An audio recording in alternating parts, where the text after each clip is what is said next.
بسم اللہ الرحمن الرحیم۔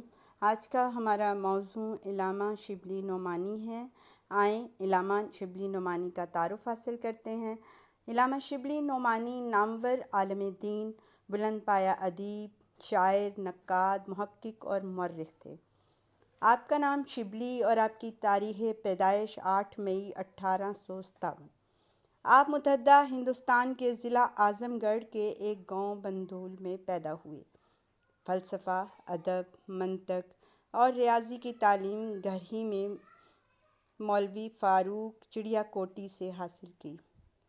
وکالت کا امتحان پاس کیا مگر عدم دلچسپی کی وجہ سے وکالت کا پیشہ اختیار نہیں کیا۔ علی گڑھ میں فارسی کے پروفیسر نامزد ہوئے۔ 19 برس کی عمر میں حج کا فریضہ سر انجام دیا۔ علامہ شبلی نعمانی نے فرانسیسی پروفیسر آرنلڈ سے سیکھی اور پروفیسر آرنلڈ کو فارسی زبان سکھائی۔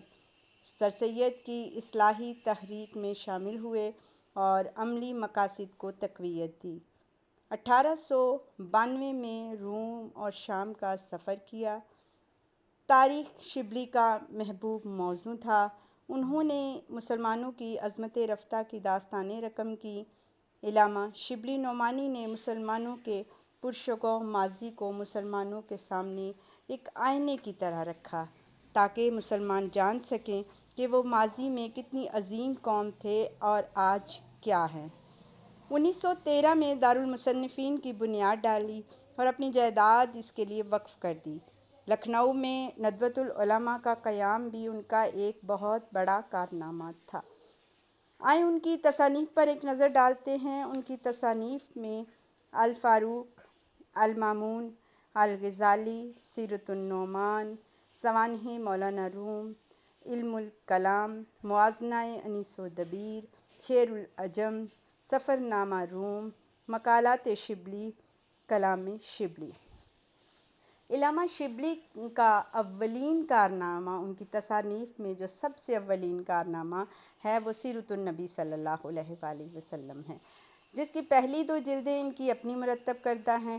اس کے بعد ان کے اس عظیم کام کی تکمیل ان کے ہونہار شاگرد سید سلیمان ندوی نے کی۔ ان کی علمی و ادبی خدمات کے اعتراف پر ترکی نے انہیں تمغہ مجیدیہ سے نوازا۔ برطانوی حکومت نے انہیں شمس العلماء کا خطاب دیا۔ علامہ شبلی نعمانی 18 نومبر 1914 کو اپنے خالق حقیقی سے جا ملے۔